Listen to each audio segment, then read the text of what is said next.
y vamos a hablar acerca de la existencia de los apóstoles en este tiempo.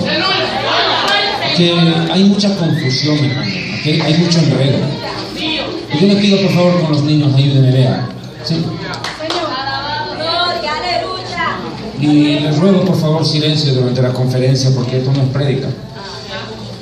Quiero agradecer de entrada nada más ya a las 20.000 personas que están en sintonía a través de la radio waki.com desde Brasil y elarrebatamiento.com desde Cuernavaca, México, que están emitiendo la señal al mundo entero. La radio Waki es de la colonia boliviana en Brasil. Para ellos, para mis hermanos, Imainaya Yactamasi, Imainaya Boliviano Mantacanqui. Y hermanos, de verdad para mí es un honor mandar un saludo a todos mis paisanos bolivianos en Brasil que están retransmitiendo esta señal. Causachum Bolivia Manta, Ayaya Bolivia. Y también para todos los hermanos brasileños allá. Deus abençoe as suas vidas. Bem-vindos nesta mensagem. Hoje estaremos falando sobre a existência dos apóstolos neste tempo na igreja de hoje. Bien, hoy voy a hablar acerca de la existencia de los apóstoles. Hoy, lamentablemente, hermano, nosotros estamos viviendo un periodo en el cual la iglesia está viviendo y soportando un analfabetismo bíblico terrible. Y para colmo de males, la iglesia pareciera ser que está sufriendo como nunca antes en la historia de una anorexia espiritual descontrolada. No es la teología la que sustenta al creyente, es la doctrina. La teología usted la puede ver estudiando cualquier religión del mundo. Usted puede hacer un estudio de todas las religiones del mundo, todos los dioses, todas las tradiciones, ritos, culturas, mitos y todo, leyendas. Usted puede ser un buen teólogo. Pero ¿de qué le va a servir la teología si usted no tiene doctrina? Jesús nunca vino a enseñar teología, vino a enseñar doctrina. El Señor Jesucristo dijo: mi doctrina no es mía, sino del Padre. El que quiera hacer la voluntad de Dios, dijo Jesús, conocerá si la doctrina es de Dios. La doctrina. Doctrina. ¿Qué es una doctrina? Parto desde ese principio. La doctrina es un cuerpo concatenado, organizado de enseñanzas que tienen un principio, un nudo, un desenlace, pero sobre todo un objetivo. Es un cuerpo doctrinal, es un cuerpo de enseñanzas que en este caso a la iglesia le apuntan a la verdad. La palabra verdad en el idioma hebreo es emet. Esta palabra emet en hebreo se escribe con el alef, el mem y el tav, que tiene un poquitito de hebreo, me están comprendiendo cabalidad. El alef es la primera letra, lo que sería el alfa. El mem justo es la letra del medio. Y el tav es lo último, lo que sería en griego la omega. Estas tres letras, alef, mem y tav, conforman la palabra verdad, demostrando que la verdad es un principio, un medio y un fin. La palabra verdad en hebreo se escribe justo con la primera letra, justo la del medio y justo la final. O sea que la verdad es un principio, un medio y un fin. Es un cuerpo concatenado de enseñanzas.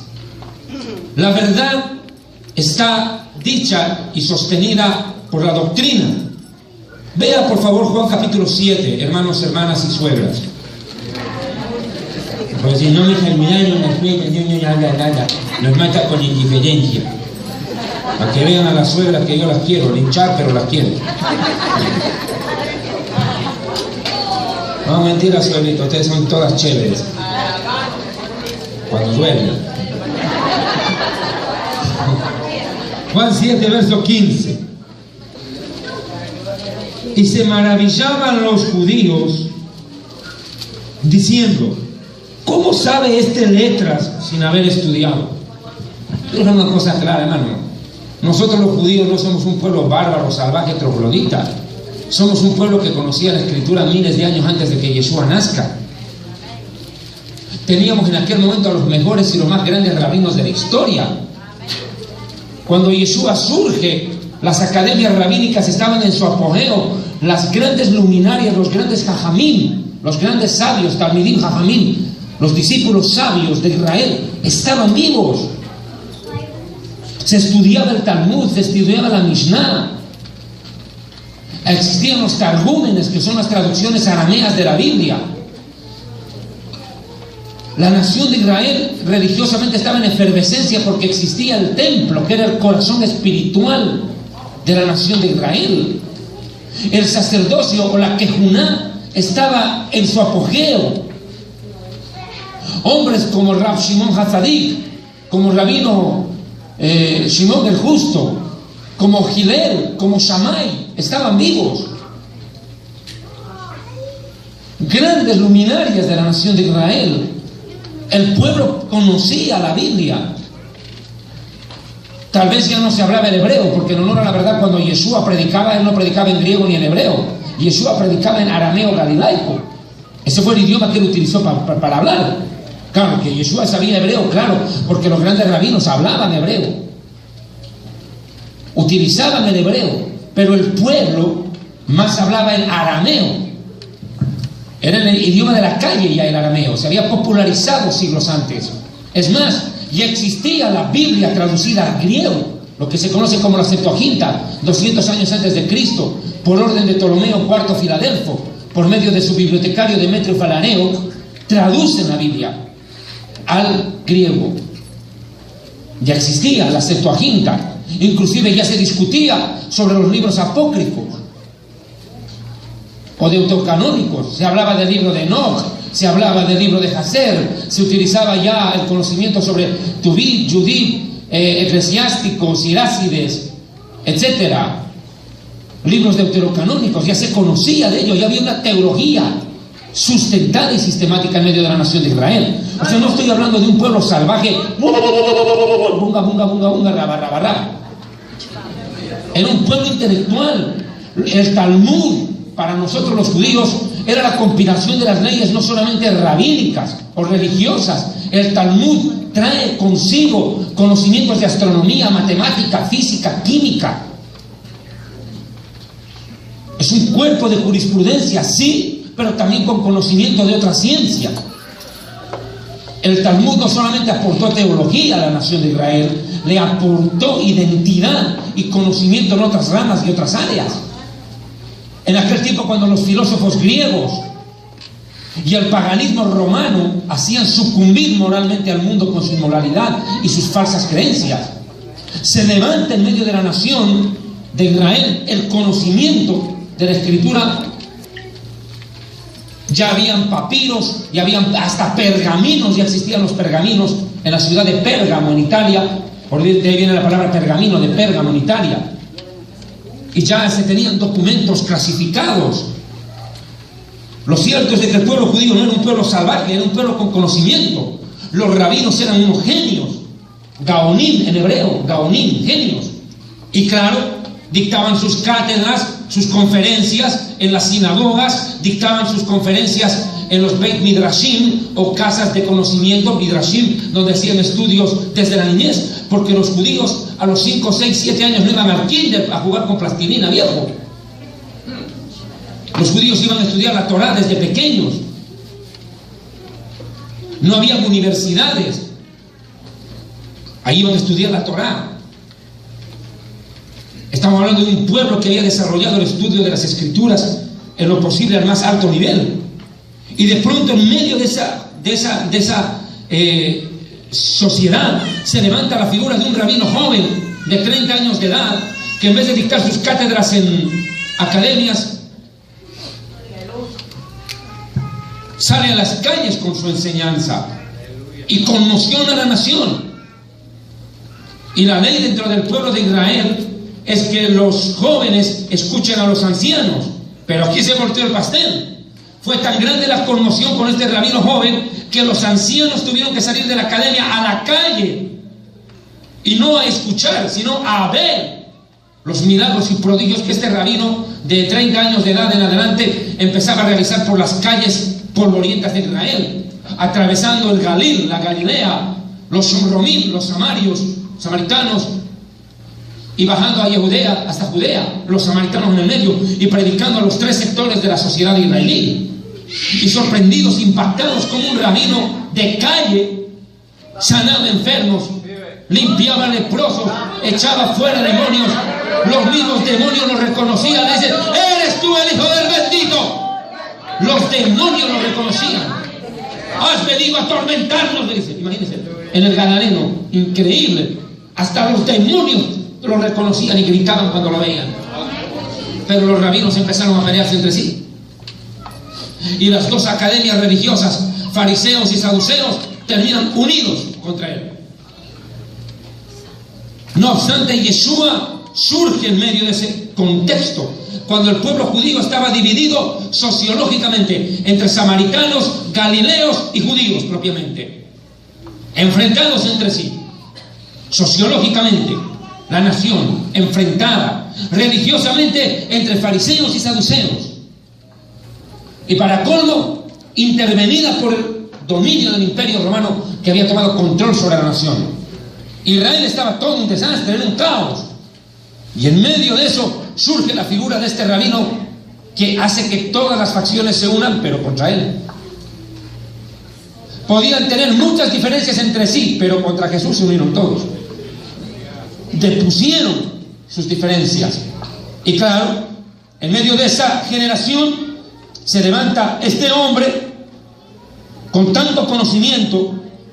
Y los rabinos dicen: bueno, nosotros hemos estudiado, nos hemos quemado las pestañas toda la vida estudiando la Torá, estudiando el Tanaj, a los profetas, a los Tejinim, a los salmos, estudiando el Midrash, estudiando la Mishnah, estudiando los Talmud, el Talmud Jerusalén y el Babli, el Jerusalimitano y el Babilonio, y hemos estudiado hasta el Targum, las traducciones arameas. ¿Y de dónde viene este mal? ¿De dónde? A ver, Gilel, ven. ¿Este ha sido tu discípulo? No, yo no lo conozco. A ver, Ben Shammai, sí, ¿tú has escuchado de Yeshua Bar Yosef, Jesús hijo de José? No, no lo conozco. ¿Quién es? ¿Nunca fue tu alumno en la academia? No, nunca. ¿Y este dónde estudió? Conmocionados. Y dice el versículo: y se maravillaban. Hermano, escuchar hablar a un rabino era una maravilla. Pero cuando los rabinos lo escuchan hablar a Yeshua, ellos fueron los que se maravillaron. Los genios se maravillaron. Hermano, ya les había dado la primera lección de Biblia a los 9 años ahí en el templo. De niño, después a los 12 años por el Bar Mitzvah. Les da una lección a los rabinos. Dicen: ¿y este niño? Y viene su madre: ¿dónde está mi niño? ¿Dónde está? Y dice: mamá, ¿sabes qué? En los negocios de mi padre me es necesario estar fuera, andar a lavar ropa, chacho. Ocupado. Imagínense, desde el niño fue un conflicto de preguntas para los rabinos responderle a él. No podían. Y en ese contexto Yeshua les dice, verso 16: mi doctrina no es mía, sino de aquel que me envió. Dios el Padre no envió a su Hijo a hacer milagros. Dios el Padre no envió a su Hijo a caminar sobre el mar. La tarea principal a la cual lo envió es a morir para salvar a la humanidad, pero antes enseñarle doctrina a la humanidad. La tarea de Yeshua no era venir a hacer milagros, era venir a enseñar doctrina y a morir para salvar. Ese es el fondo de la visita del Mesías a la tierra. Mi doctrina no es mía, sí, sino de aquel que me envió. Y ni siquiera el maestro de esa doctrina es el Mesías, es el Padre. Y el que enseña doctrina se llama maestro. Maestro se llama el que enseña doctrina. El maestro. Y digo bien, maestro. Porque hoy en día el grave problema que tienen los apóstoles de la prosperidad no son los pastores y los evangelistas, son los maestros, porque a nosotros no nos meten gatos por hielo ni los dedos a la boca. Porque el maestro conoce doctrina. No digo que los pastores no la conozcan, la conocen, pero su trabajo es muy distinto. El pastor está para abrazar y cuidar a las ovejas, protegerlas, cargarlas en brazos, no agarrarlas a patadas, ponerlas en el redil, mimarlas, consentirlas, cuidarlas, alimentarlas, pastorearlas. Para eso está el pastor. El evangelismo está para tirar la red y ganar peces, sacar peces. Pero el problema de los apóstoles de la prosperidad son los maestros bíblicos. Porque el maestro conoce doctrina y a ese no le van a meter los dedos a la boca. Entonces miren, escuche, dice, la doctrina no es mía sino de aquel que me envió. O sea que el Padre es maestro. El Padre trazó la doctrina y le dijo al Hijo, anda y se las enseñas a los humanos en la tierra. Jesús muchas veces dijo, lo que oí del Padre, eso hago. Eso hago. El Padre enseñó a él y él la repitió acá. El que habla por su propia cuenta, me salté el 17. El que quiera hacer la voluntad de Dios, conocerá si la doctrina es de Dios o si yo hablo por mi propia cuenta. Pregunto, ¿usted quiere hacer la voluntad de Dios? ¡Aló! Ahora sí, suegra, chismén, ¿qué? El que quiera hacer la voluntad de Dios conocerá si la doctrina es de Dios. Si usted realmente quiere hacer la voluntad de Dios, a usted le va a importar la doctrina. No como el baboso de Jesús Adrián Romero que dice, las doctrinas dividen, el amor nos une. No, mijito, aquí el problema no es el amor, aquí el problema es la doctrina. ¿Por qué? Porque la doctrina une o separa. Y la doctrina es clave. En nombre del amor no puedo creer cualquier mentira, barbaridad, ridiculez. El amor no pisotea la verdad, la proclama sin temor. En nombre del amor yo no puedo ocultar la verdad. Eso es injusticia. Por amor me callo, por amor no digo nada. No, eso no es por amor, por tonto, por sonso, burro. Para que me entienda. Entienda. El que quiera hacer la voluntad de Dios conocerá si la doctrina es de Dios. Si usted quiere hacer la voluntad de Dios, usted no va a ir a escuchar a un musulmán, pues. Si usted quiere hacer la voluntad de Dios, usted no se va a hacer discipular con un mormón. Usted va a decir, no, pues este tipo está hablando tontera, marihuanada y media, yo no tengo que escuchar nada. Prestar atención a este loco. La doctrina es básica, es clave. Y Yeshua mismo dice, si usted quiere hacer la voluntad de Dios, le tiene que importar la doctrina. Usted no se puede saltar esto. Creemos nosotros que la moral dentro de la iglesia es más importante que la doctrina. No, no es así. La doctrina es primero, porque le dicta a la iglesia lo que tiene que creer. No es como el Papa o el Vaticano, la Baticueva dice. Recientemente el líder de la Baticueva hizo esta declaración. Dijo, nadie puede interpretar la Biblia sino la Santa Madre Iglesia Católica, Apostólica, Melancólica, Diabólica y Melancólica. Nadie. Increíble. O sea que la iglesia dice cómo interpretar la Biblia. Eso es falso. No, mijito, estamos errados ahí. Es la Biblia la que le dice a la iglesia lo que tiene que hacer. Entonces, ¿qué ocurre? El que habla por su propia cuenta, su propia gloria busca. Pero el que busca la gloria de aquel que le envió, este es verdadero y en él no hay injusticia. ¿Ve usted? Aquí hay que ser en esto claro. La doctrina es básica y la doctrina genera respetaje, genera división, enfrentamiento. Vea el versículo 43. Versículo 43 del mismo Juan 7. ¿Encontraron suegritas? Entonces hubo ¿qué? Pelea, discusión, enfrentamiento entre la gente a causa de él. Claro, la doctrina inevitablemente crea refriega. Cuando tú le dices a tu familiar católico, apostólico, melancólico, alcohólico y diabólico, deja de adorar los palos, idólatra, arrepiéntete. Más abominable que el homosexualismo es la idolatría. Más abominable que ser borracho es ser idólatra, es peor, porque el inmoral peca contra sí mismo, pero la idolatría es una ofensa directa a Dios. Reduce a Dios a un palo. Reduce a Dios a un estuco, a una madera. Cuando tú, a ver, para que entiendas, cuando tú creas un muñequito de barro, imagínate, y le das vida, ¡pum! ¿Qué esperas? Que el muñeco te diga, ay, gracias por haberme fabricado. Eso esperas, ¿cierto? Pero sería hasta lo lógico. Pero qué curioso, crean el muñeco y se arrodillan a la criatura. Es un ridículo, ¿cierto? Pero eso es lo que hace el hombre, pues. En vez de darle gracias a Dios por haberlo creado, adora un palo que él fabricaba y tallado. ¿Ve usted? Entonces, ¿qué provoca el católico? Se ofende. Dice, ya no hay que hablar con este evangélico, se ha vuelto loco, fanático. ¿Pero por qué? Aunque seas el hermano, la mamá o el papá, te hace emulado por la doctrina.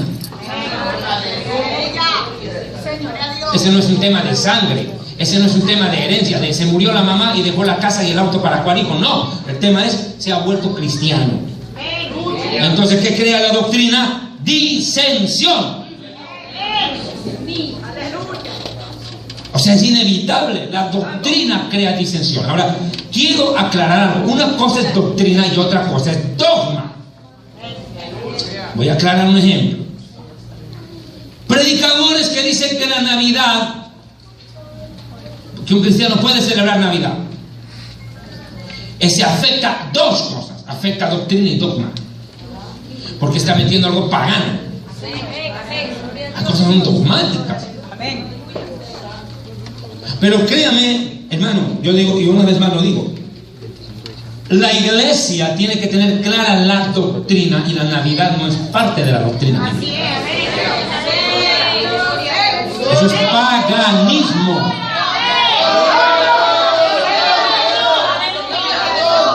Sea quien sea el predicador que salga a justificar, explicar, tratar de demostrar, de convencer y decir, hermanos, no tiene nada de malo que tenga un arbolito de Navidad. Ah, no, y como si la Biblia en más de 35 versículos bíblicos dice que no se levante árbol frondoso ni te acuestes debajo de él.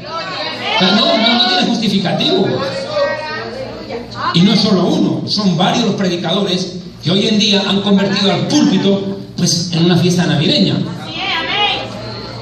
No, entonces, bueno, si mañana meten el arbolito, entonces para febrero que las iglesias brasileñas metan a las garotas y que le metan un carnaval en honor a Dios mismo. ¿No está escuchando usted al baboso de Jesús Adrián Romero, que dice que los cristianos deben celebrar Halloween? Ah, hermano, lógico. Si meten Navidad, metan Halloween, pues. De una vez metan el combo completo. ¿Por qué si uno y otro no? Vean ustedes. Mire lo que provoca. Por eso Pablo le dice a Timoteo, ten cuidado de vos mismo y de lo que enseñás. Cuidado de la doctrina, porque haciendo esto te salvás vos y salvás a los que te escuchan. La doctrina tiene el poder de salvar. Ahora voy a tocar un aspecto, ya, un ejemplo. Voy a poner un ejemplo, una Navidad. Ya. En Génesis capítulo 6 narra la historia de los hijos de Dios que codiciaron a las hijas de los hombres y les engendraron hijos y nacieron gigantes. Bueno, algunos predicadores dicen que estos son los hijos de Set, que fijándose en las hijas de Caín, las codiciaron Personalmente yo creo y demuestro en mi libro Historia del Futuro, a unas traducciones antiguas como la Septuaginta, explico claramente que estos eran ángeles que tomando cuerpo humano violaron mujeres y se levantaron una generación de gigantes que tenían 6 dedos en cada mano y en cada pie. Y hoy en día los arqueólogos, los paleontólogos están haciendo tremendos descubrimientos a través de la internet, de la televisión. Se puede ver documentales ya donde están encontrando esqueletos gigantescos de tipos que medían como 5 metros. Vea usted las investigaciones, los famosos Nefilim. Bueno, ahora, ¿qué ocurre? Algunos predicadores dicen, no son ángeles, no son ángeles. Otros decimos que sí. Ahora, el que crea una cosa y el otro otra cosa, ¿lo va a salvar o lo va a condenar? Eso no salva ni condena.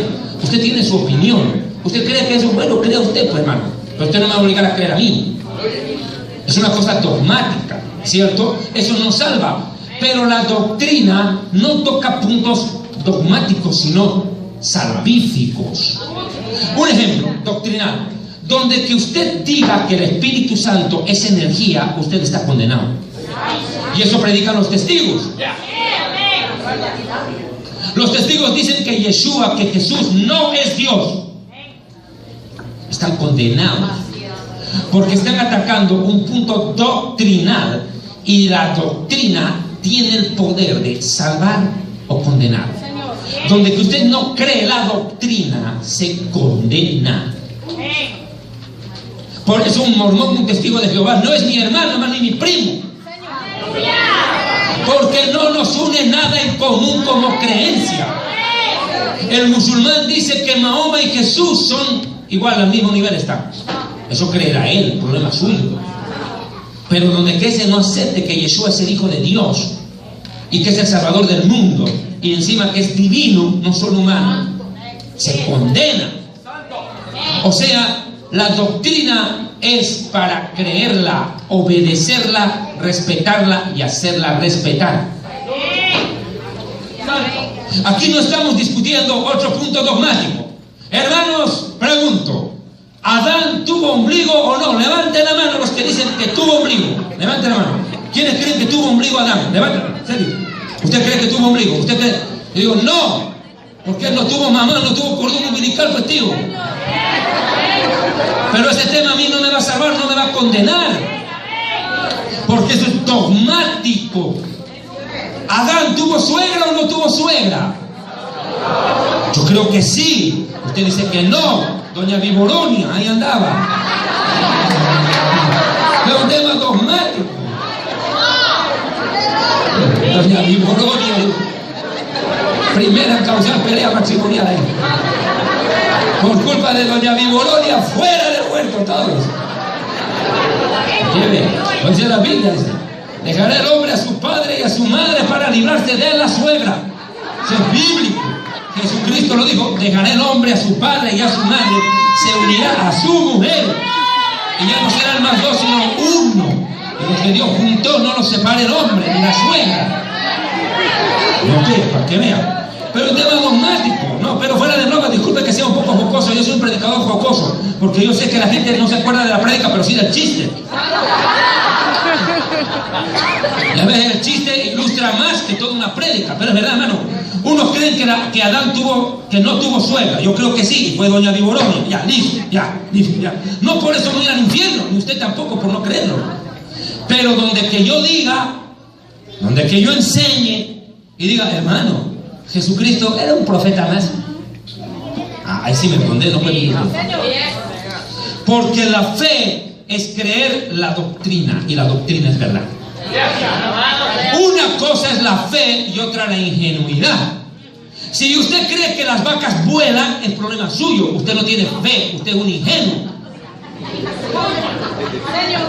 Eso no es lo mismo.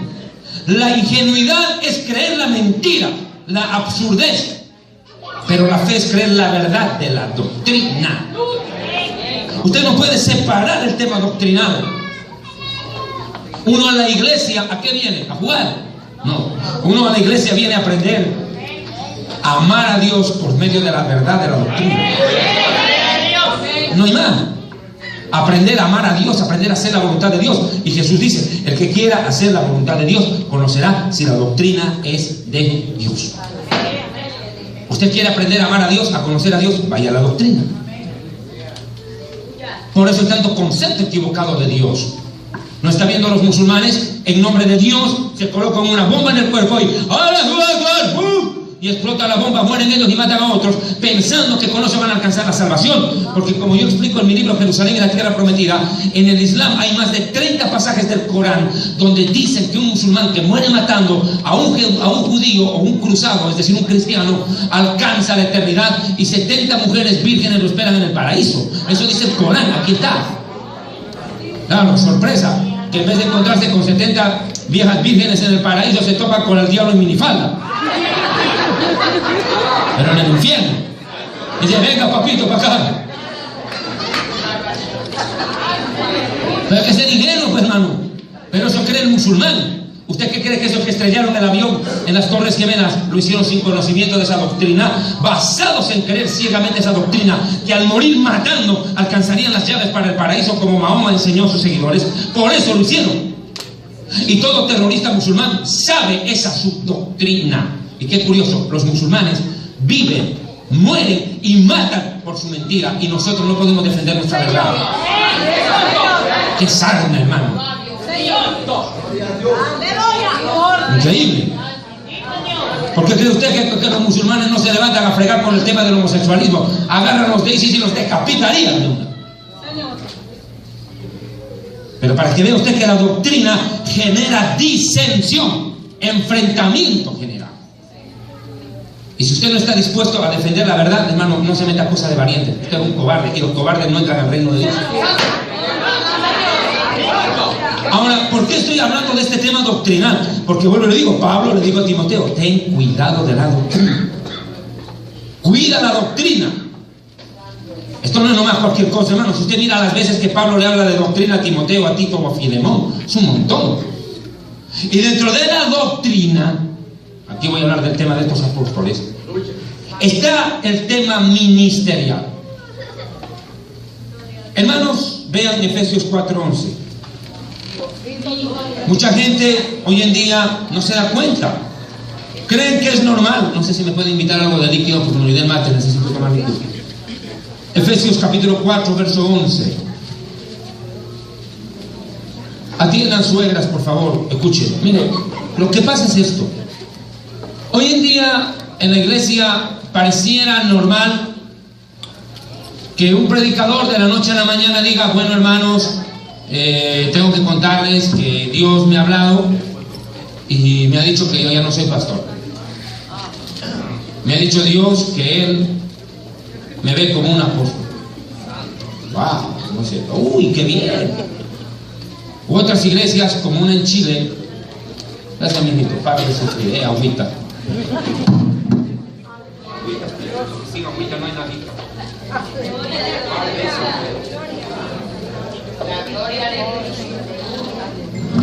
Muy obrigado, mío. Otro viene y dice, hermanos, en esta noche vamos a hacer un acto apostólico y profético. Y lo sientan al pastor ahí sobre una silla, y viene el otro predicador invitado, como yo lo he visto en televisión en Chile. Agarran, le echan agua al predicador, un balde de agua, luego le echan aceite, le echan vino, le echan sal, y dicen, te declaramos apóstol. O sea, yo quisiera que le echen gasolina y le prendan fuego y lo prendan en el caos. Por hereje, a la hoguera debería ir. Yo le echaría gasolina y ¡pum! ¡Recibe el fuego ahora! Como hacían los profetas antiguos, hermano. Incinerar a los brujos. No, pero fuera de broma, ya entiendan. Pero eso es lo que hacen ellos en sus famosos actos proféticos. Otro famoso acto profético, uno de los más conocidos en la internet, fue el que yo denuncié desde el Ecuador. Cuando en cierta oportunidad una vieja dijo, colóquese un billete en la oreja. ¿Se acuerdan o no? Vamos a escuchar hablar a los billetes y no se rían, porque habla despacito. Y aquí los de 1000, aquí los de 500. Y empezó la robadera. Es un acto profético y apostólico. Terrible marihuanos. Predicar semejante marihuana es vergonzoso. Pero la gente les creyó. Creyeron que a esta vieja los billetes le hablan. Pero en honor a la verdad, yo quiero hacer una aclaración. Mire, hermano, y aquí sí se lo digo en serio. Esto no es broma, hermano, en serio. ¿Será que estos predicadores escuchan voces realmente? Porque ellos dicen, yo he escuchado, Dios me habla. ¿Oyen? Sí oyen. Sí las oyen. Porque la palabra dice en Timoteo que oirán a espíritus de engaños y a doctrinas de demonios. O sea que sí oyen, no se inventan, están oyendo. Yo sí creo que a esta vieja los billetes le hablan. Pero el diablo por medio de un billete. Yo sí lo creo. Esta gente sí oye voces. No creas tú que no, hermano. Oyen cosas espirituales raras, las oyen. No es que se inventan.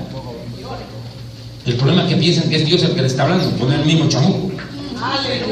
Ahora mire, dentro del tema doctrinal está el tema de los ministerios. Y aquí me meto rápido al tema. Vea por favor 4:11 de Efesios. Y él mismo constituyó a unos apóstoles, profetas, evangelistas, pastores y maestros. Nadie puede negar esta verdad. Existen 5 ministerios. Pero la clave es la primera parte del verso. Y Él mismo. Él mismo. Eso no lo hace otro predicador. A ver, es como un equipo de fútbol. No puede ser que el aguatero arme el equipo, pues bien, hermano. Para eso está el director técnico.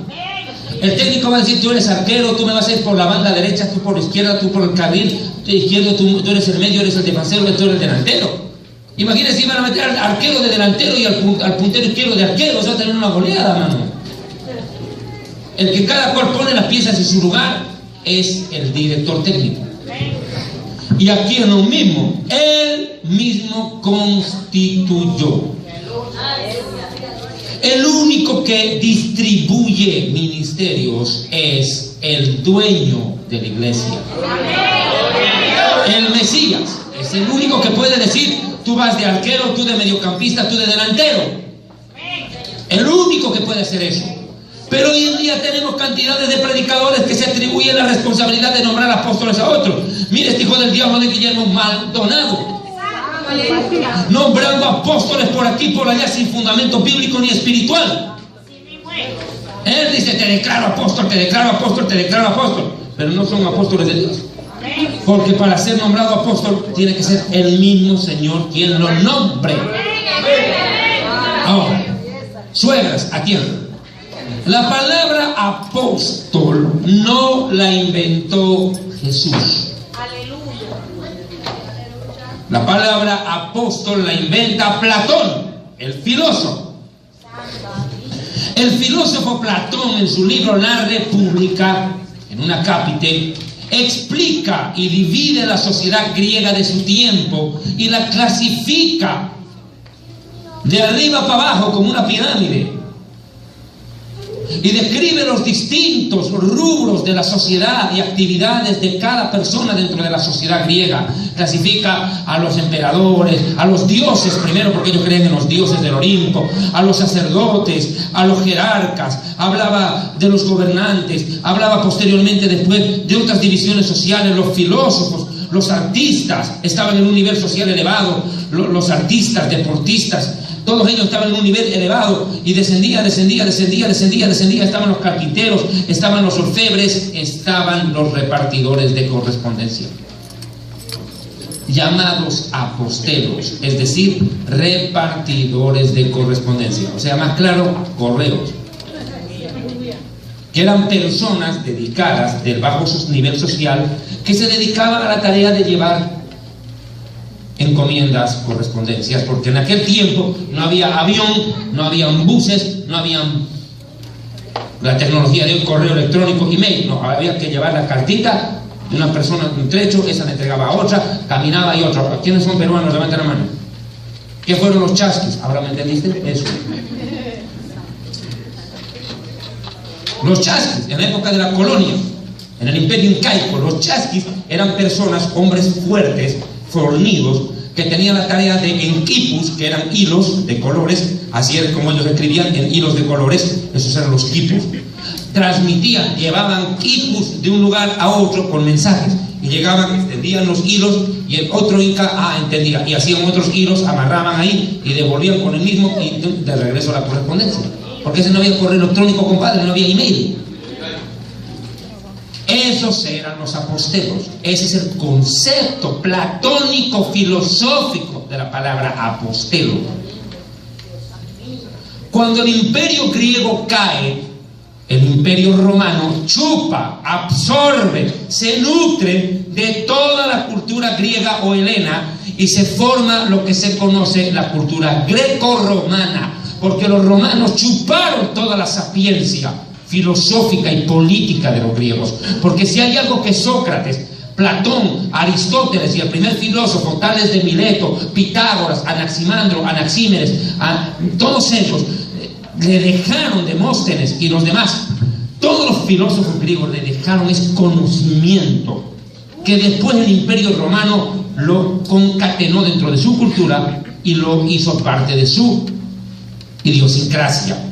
Y la palabra apostelos no desapareció en el Imperio Romano, sino que tuvo otra connotación. Salió del plano sociológico. Y estoy hablando con claridad, yo soy sociólogo, o sea, sé lo que estoy hablando. O sea, esto a mí no me enseñó en la universidad la teología, me lo enseñó algo que usted puede corroborar en historia, en sociología. Entonces usted se puede corroborar, no me estoy pegando un marihuanazo inventando aquí.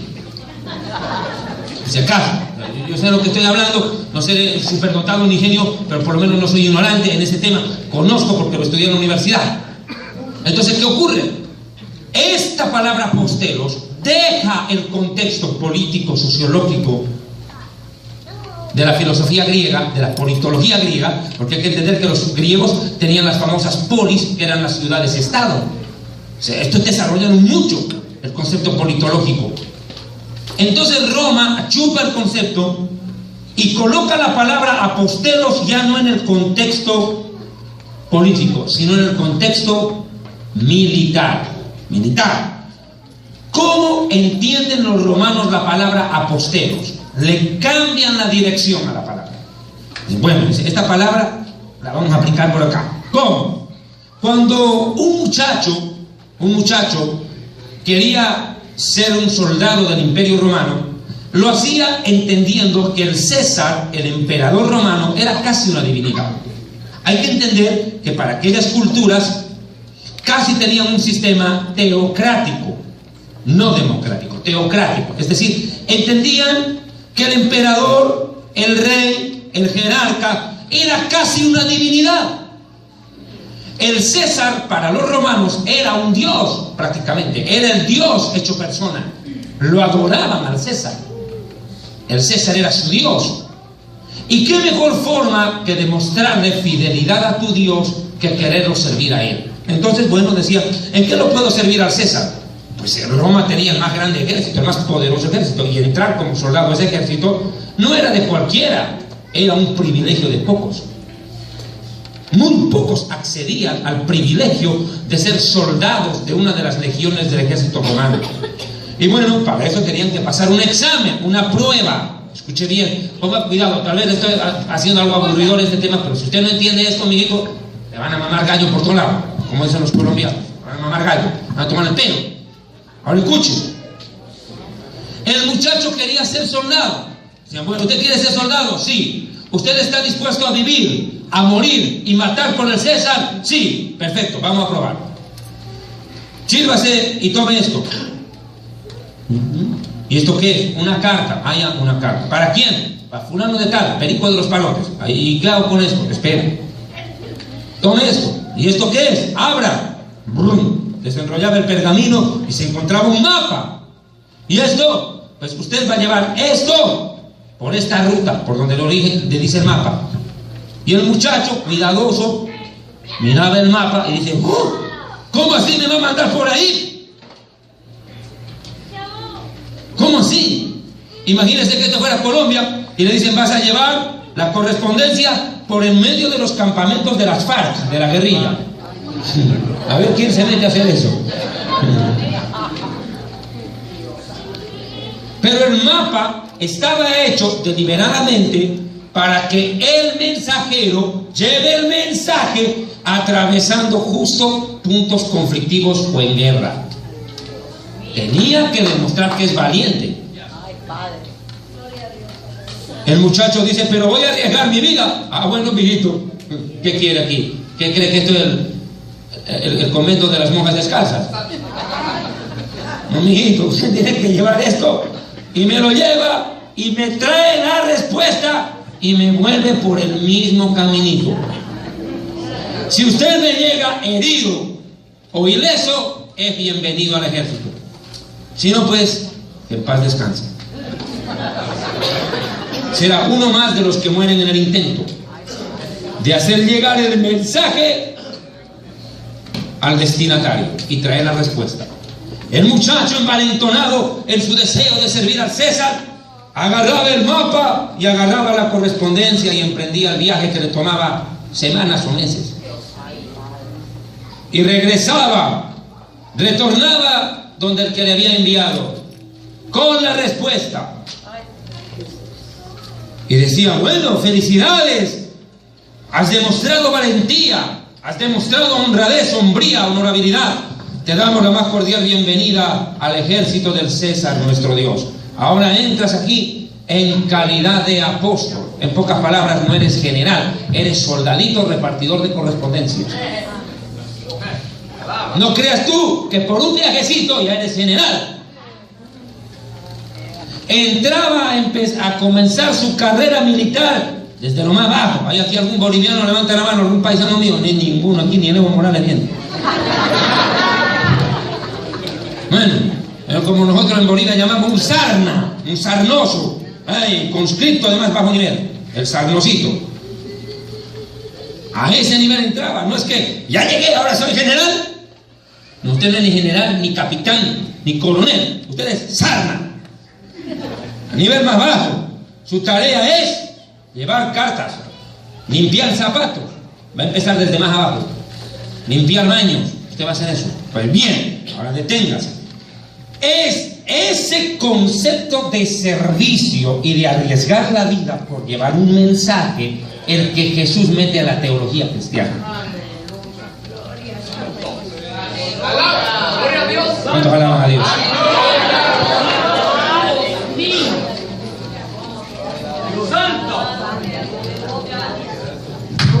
Es el concepto romano militar de obediencia hasta el sacrificio y la muerte el que Jesús toma, y no el concepto griego, y lo mete en la teología judía.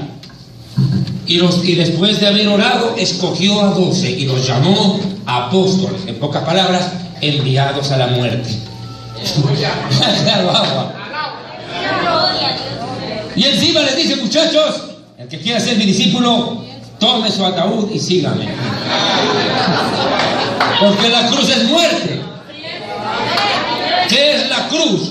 La cruz como mensaje es autonegación.